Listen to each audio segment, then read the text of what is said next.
സ്വന്തം പാരന്റ്സിനെ കൊന്നത് ഞാനാണെന്ന് ഹാൻ പറയുന്നതും കാണിച്ചാണല്ലോ കഴിഞ്ഞ എപ്പിസോഡ് എന്തായത്. അത് മാത്രം പറഞ്ഞവള് പോകുന്ന കണ്ടതും നടന്നതെന്താ, സത്യം എന്താണെന്ന് ചോദിച്ച് ഒച്ച ഉണ്ടാക്കാണവൻ. എന്റെ പാരന്റ്സിനെയും ബോയ് ഫ്രണ്ട്സിനെയും ഒക്കെ കൊന്നത് ഞാൻ തന്നെയാണ്. പക്ഷെ ബോയ് ഫ്രണ്ടിന്റെ കേസിൽ എനിക്ക് ഇൻഷുറൻസ് മണി എടുക്കാൻ പറ്റിയില്ല.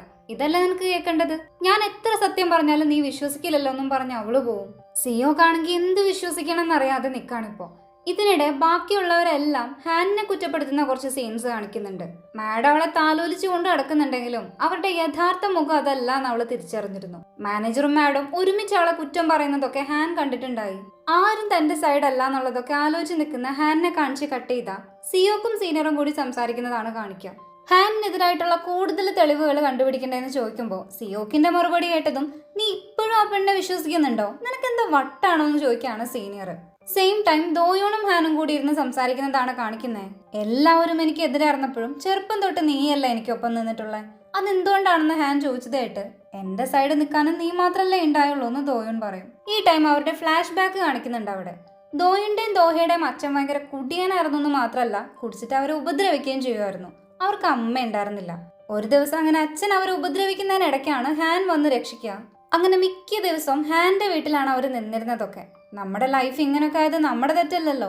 അന്ന് ആ ഫയർ ആക്സിഡന്റ് ഉണ്ടായതും നിന്റെ തെറ്റല്ല. അതൊക്കെ മറക്കാൻ പറയുന്നതിനിടെ ജാസും വന്ന് അവര് മൂന്നുപേരും കൂടി ഒരുമിച്ചിരിക്കും. പിറ്റേ ദിവസം കിംചുളിന്റെ കേസ് റീ ഓപ്പൺ ചെയ്യാൻ പെർമിഷൻ കിട്ടിയെന്നും പറഞ്ഞു വരുന്ന സീനിയറിനെയാണ് കാണിക്കുന്നത്. യോങ്ങിനും അത് സന്തോഷാവുന്നുണ്ട്. അന്ന് ഓപ്ഷൻ ഹൗസിൽ ഉണ്ടായ VIP ആദ്യം തുടങ്ങാം. ഇപ്രാവശ്യം അന്വേഷണം കൊള്ളാവരുത്, ഞാൻ റിസൈൻ ചെയ്യുന്ന പറയാണ് പുള്ളി. ആ സീൻ കട്ടായി ഏതോ മീഡിയയ്ക്ക് മുന്നിൽ ഹാൻ ഒരു ഡ്രോയിങ്ങിനെ പറ്റി എക്സ്പ്ലെയിൻ ചെയ്യുന്നതാണ് കാണിക്കുന്നത്. അത് മുമ്പ് സോങ്ങിന്റെ വൈൻ ബോട്ടിൽ കണ്ട സൈറൻ എന്ന് പറഞ്ഞ മത്സ്യകന്യയുടെ ഡ്രോയിങ് ആയിരുന്നു. ആളുകളെ വശീകരിച്ച് മരണപ്പെടുത്തുന്ന ആ സ്റ്റോറി പറഞ്ഞതും ശരിക്കും നിങ്ങളെപ്പോലെ തന്നെ അല്ലേ. ഈ അടുത്തല്ലേ ഹാൻഡ് ഫിയാൻസെ മരിച്ചതും. ബാക്ക് ടു ബാക്ക് ഇങ്ങനെ ഫ്യൂണറൽസ് അറ്റൻഡ് ചെയ്യേണ്ടി വരുന്നത് എന്ത് കഷ്ടാണെന്നൊക്കെ പറയാണ് ഒരുത്തി. പക്ഷെ ഹാൻ അതിനെല്ലാം കൂളായിട്ട് മറുപടി പറയും. ശരിക്കും ആ പെണ്ണത് മാനേജർ പറഞ്ഞിട്ട് മനഃപൂർവ്വം ചോദിച്ചതായിരുന്നു. ഹാനെ പ്രൊവോക്ക് ചെയ്യാന്ന് കരുതിയെങ്കിലും അവരുടെ ഉദ്ദേശം നടന്നില്ല. അതുകൊണ്ട് തന്നെ ഹാനെ കുറിച്ച് മീഡിയയിൽ ഗോസിപ്പ് ഉണ്ടാക്കി ഇറക്കാനാണ് മാനേജർ ഈ ലേഡീനെ ഏൽപ്പിച്ചിരിക്കുന്നത്. സെയിം ടൈം സിയോക്ക് ഹാനിന്റെ അടുത്തേക്ക് ചെല്ലുന്ന സീനാണ്. നീ എല്ലാം എന്നോട് ഏറ്റു പറഞ്ഞതാണെന്ന് ചോദിച്ചതായിട്ട് ഇതൊന്നും കണ്ടുപിടിക്കാൻ പറ്റില്ല, കാരണം ഇതൊക്കെ എനിക്ക് മാത്രം അറിയുന്ന കാര്യങ്ങളാണെന്ന് അവള് പറയും. പാരന്റ്സിനെ കൊന്നത് നീയാണെന്ന് പറഞ്ഞതിന് ശേഷവും ഞാൻ നിന്നെ വിശ്വസിക്കണം ഇപ്പോഴും ആഗ്രഹിക്കുന്നുണ്ടോന്ന് ഞാൻ ചോദിക്കുമ്പോൾ ഒന്നും മിണ്ടാതെ പോവാണ് അവള്. സെയിം ടൈം ഏതോ അൺനോൺ നമ്പറിൽ നിന്ന് ഹാനിന് കുറെ ഫോട്ടോസും മെസ്സേജസ് ഒക്കെ വരും. അതിൽ അവള് സോങ്ങിന്റെ ഒപ്പം ഉള്ളതും സിയോക്കിന്റെ ഒപ്പം ഉള്ളതും അങ്ങനെ കുറെ ഉണ്ടായിരുന്നു. നിന്റെ സീക്രട്ട് പുറം ലോകം അറിയണ്ടെന്നുണ്ടെങ്കിൽ ഈ പറയുന്ന സ്ഥലത്തേക്ക് വരാൻ പറഞ്ഞുള്ള മെസ്സേജ് കണ്ട് ഹാൻ വേഗം അങ്ങോട്ട് പോകുന്നതാണ് കാണിക്കുന്നത്. പിന്നാലെ സിയോക്കും അവൾ അറിയാതെ ഫോളോ ചെയ്യുന്നുണ്ട്. ഹാൻ അവസാനം ആ മെസ്സേജിലുള്ള സ്ഥലത്തേക്ക് എത്തുകയും ചെയ്യും. ശേഷം ആരോ പറഞ്ഞേൽപ്പിച്ച പ്രകാരം ചെല്ലേണ്ട സ്ഥലത്തിന്റെ കീ കൊടുക്കാണ് റിസപ്ഷനിസ്റ്റ്. പക്ഷെ ആരാ ഏൽപ്പിച്ചെന്ന് പറയാൻ പറ്റില്ല, റൂൾസ് ഉണ്ടെന്നാണ് പറയാ. പിന്നാലെ സിയോക്ക് വരെയും ആദ്യം പോയ ഹാൻഡ് ഒപ്പമുള്ള ആളാണെന്നും പറഞ്ഞ് പിറകെ ചെല്ലുന്നതാണ് കാണിക്കുന്നത്. ഹാൻ പോകുന്നതാണെങ്കിൽ ഒരു വെയർ ഹൗസിലേക്കായിരുന്നു. ഇതേ സ്ഥലത്തായി പാർക്ക് വന്നിട്ടുള്ളതായും കാണിക്കുന്നുണ്ട്. എന്തോ ബിസിനസ് ആവശ്യത്തിന് സ്ഥലം വിസിറ്റ് ചെയ്യാൻ വന്നതാണെങ്കിലും ഓരോ ഏരിയയുടെയും CCTV നോക്കുന്നതിനിടെ ഹാൻ അവിടെ ഉള്ളതും കാണാണവൻ.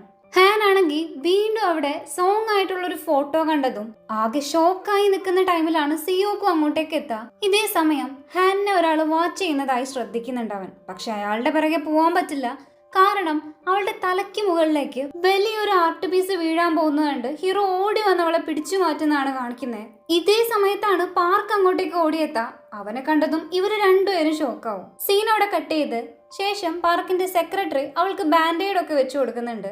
പേടിക്കണ്ട, തന്റെ സെക്രട്ടറി ഒരു നേഴ്സ് കൂടിയാണ്, എനിക്കതിന്റെ ആവശ്യമുണ്ട്, ഞാനൊരു ആക്സിഡന്റിൽ നിന്ന് ഇപ്പോഴും റിക്കവർ ആയിക്കൊണ്ടിരിക്കുന്നേ ഉള്ളൂ എന്ന് പാർക്ക് പറയും. സിയോക്ക് നേരെ ആ സ്ഥലമൊക്കെ സെർച്ച് ചെയ്തുകൊണ്ടിരിക്കുകയായിരിക്കും. ഇത് മനഃപൂർവ്വം ചെയ്തതാണെന്നുള്ളത് അതിനവന് മനസ്സിലാവുന്നുണ്ട്.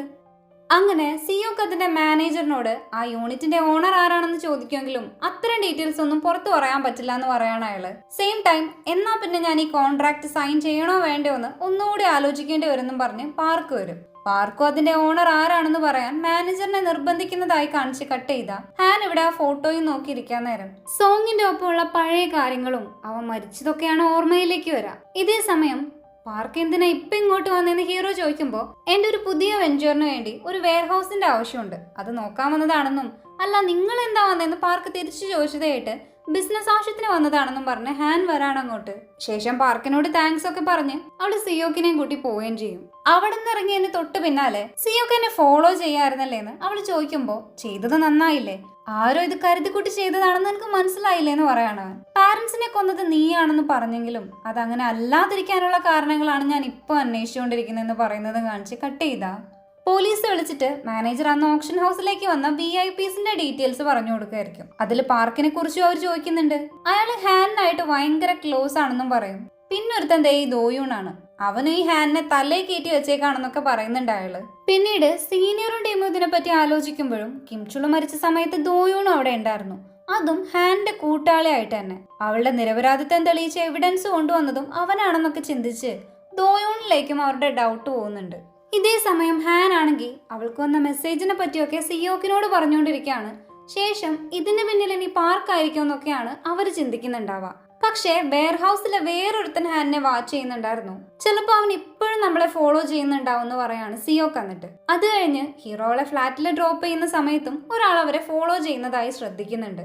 അങ്ങനെയാണെങ്കിൽ നമുക്ക് ഒരുമിച്ച് ഫ്ലാറ്റിലേക്ക് പോവാം, അയാൾ എങ്ങനെ റിയാക്ട് ചെയ്യുന്നു നോക്കാന്നും പറഞ്ഞ് ഹാൻ സിയോക്കിനെയും കൂട്ടാണ് കൂടെ. ഈ സമയം അവിടെയും ആ മെർമെയ്ഡിന്റെ സിമ്പിളുള്ള വൈൻ ബോട്ടിൽ അവൻ കാണും. ഈ വൈൻ എല്ലായിടത്തുനിന്ന് ഈസി ആയിട്ട് കിട്ടാവുന്നതാണോ എന്ന് ചോദിക്കാൻ നേരം ഇത് സോങ് അദ്ദേഹത്തിന്റെ സ്വന്തം റെസ്റ്റോറന്റിൽ മാത്രമേ കൊടുക്കാറുള്ളൂ എന്ന് കേട്ട് അപ്പൊ പാർക്ക് ആ റെസ്റ്റോറന്റിൽ പോയിട്ടുണ്ടാവണം. അയാളുടെ വീട്ടിൽ ഇത് കണ്ടിരുന്നു എന്ന് പറയുന്ന ടൈം ഒരാള് ഇവരുടെ റീസെന്റ് ആയിട്ട് എടുത്ത ഫോട്ടോസ് ഒക്കെ നോക്കുന്നതായി കാണിക്കുന്നുണ്ട്. കട്ട് ചെയ്താ താങ്കൾക്ക് എന്നെ പേടിയുണ്ടോന്ന് ഹാൻ ചോദിക്കുന്നത് കേട്ട് പാരന്റ്സിനെ കൊന്നത് നീയാണെന്ന് പറഞ്ഞതാണ് ഇപ്പോഴും എന്റെ ഉള്ളിലെന്ന് പറയാണവൻ. അതുകൊണ്ട് തന്നെ ശരിക്കും ഒന്ന് എന്താ സംഭവിച്ചെന്ന് ഹാൻ പറയും. അന്ന് ആ പലിശക്കാരെ ഗുണ്ടകള് ഹാനിനെ ഉപദ്രവിച്ചതിന് ശേഷം അച്ഛനെയും ഒരുപാട് തല്ലിയിട്ടുണ്ടായി. അവര് പോയിക്കഴിഞ്ഞ് അവളുടെ അമ്മ ഹാനിനെ ഒരു മൂവിക്ക് പോയിക്കോളാൻ പറഞ്ഞയക്കാണ്. അപ്പം അവളുടെ ഈ വിഷമൊക്കെ ഒന്ന് കുറയൊന്നും പറഞ്ഞു വിട്ടെങ്കിലും പകുതി വരെ എത്തുമ്പോൾ അവള് പോകണ്ടെന്ന് തീരുമാനിച്ച് പകരം ആ ക്യാഷിന് എല്ലാവർക്കും ഉള്ള ഫുഡും വാങ്ങി വരാണ് ചെയ്യുക. പക്ഷെ ഇതിനകം തന്നെ അച്ഛനും അമ്മയും പെസ്റ്റിസൈഡ് കുടിച്ചിരുന്നു. അമ്മയ്ക്ക് മാത്രമേ ബോധം ഉണ്ടായിരുന്നുള്ളൂ. മാത്രല്ല അവിടെയൊക്കെ ഗ്യാസലിൻ സ്പ്രെഡ് ചെയ്തിട്ട് തീ കത്തിക്കാൻ നേരത്താണ് അവൾ എത്താ. അതൊരു ആക്സിഡന്റ് ആക്കാനായിരുന്നു അവരുടെ ഉദ്ദേശം. എന്നാലേ ഇൻഷുറൻസ് മണി കിട്ടുള്ളൂല്ലോ. അങ്ങനെ അമ്മ പറഞ്ഞിട്ട് എനിക്കത് കത്തിക്കേണ്ടി വന്നു എന്നും പറയാണ്. ഞാനും അന്ന് അവരുടെ ഒപ്പം മരിക്കണമായിരുന്നു, പക്ഷെ പറ്റിയില്ല. പിന്നീടാണ് ഇൻഷുറൻസ് മണീനെ പറ്റിയൊക്കെ അറിഞ്ഞത്. അവരുടെ ജീവന്റെ വില കൊണ്ടാണ് ഞാൻ ഇപ്പോഴും ജീവിച്ചിരിക്കുന്നതെന്നും പറഞ്ഞ് ഹാൻ കരയുന്ന കണ്ട് സിയോക്കിന് ഒരുപാട് വിഷമാവും. അങ്ങനെ ഹാനിനെ അവൻ സമാധാനിപ്പിക്കുന്നതാണ് കാണിക്കുന്നത്. അവിടെ സിംഗട്ടായി സോങ്ങിന്റെ മർഡർ കേസ് അന്വേഷിക്കുന്നതിനിടെ യാച്ചിന്റെ കണ്ടീഷനൊക്കെ എങ്ങനെയായിരുന്നു എന്ന് അറിയാൻ നേരിട്ട് പോവാന്ന് പറയാണ് സീനിയർ. സോങ്ങിന് ആക്സിഡന്റ് പറ്റിയതിന് കുറച്ച് ദിവസം മുന്നേ യാച്ച് റിപ്പയർ ചെയ്തിരുന്നെന്നും ഒരു കേടുപാടും അതിനില്ലാന്നും റിപ്പോർട്ടിലുണ്ട്. അടുത്ത സീനിൽ ഹാൻ ഓഫീസിലേക്ക് വരാൻ നേരം എക്സ്റ്റേണൽ സ്റ്റോറേജ് പ്രൊവൈഡേഴ്സിനെ ഡീൽ ചെയ്യുന്ന കൊളീഗിനോട് അതിന്റെ ഡീറ്റെയിൽസ് ചോദിക്കുകയാണ് അവള്. ഹാൻ പോയ വെയർഹൗസിന്റെ പേര് ഫെലിക്സ് സ്റ്റോറേജ് എന്നായിരുന്നു. അവിടെ നമ്മുടെ ഡ്രോയിങ് പീസോ മറ്റോ സ്റ്റോർ ചെയ്തിട്ടുണ്ടോ എന്ന് ചോദിക്കുമ്പോൾ ഫെലിക്സ് സ്റ്റോറേജിൽ സ്റ്റോർ ചെയ്തിട്ടുള്ള പീസുകളുടെ ഒക്കെ ഇൻചാർജ് മാനേജറിനാണെന്ന് പറയും. പിന്നീടുള്ള സീനിൽ മാഡം തന്റെ ഒരു VIP ക്ലയന്റിന് കൊടുക്കാൻ വേണ്ടി കിംചി ഉണ്ടാക്കുന്നതാണ് കാണിക്കുന്നത്. ഹാൻ അതിനെ പറ്റിയൊക്കെ ചോദിച്ച് സംസാരിക്കുന്നതിനിടെ ലാപ്ടോപ്പിന്റെ പാസ്വേഡ് ശ്രദ്ധിക്കുന്നുണ്ട് അവള്.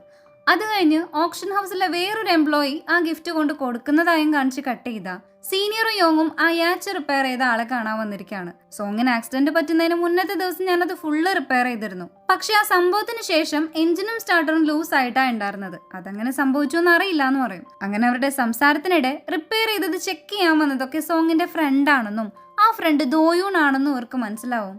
സെയിം ടൈം ദോയൂണിനെ കാണിക്കുന്നുണ്ട്.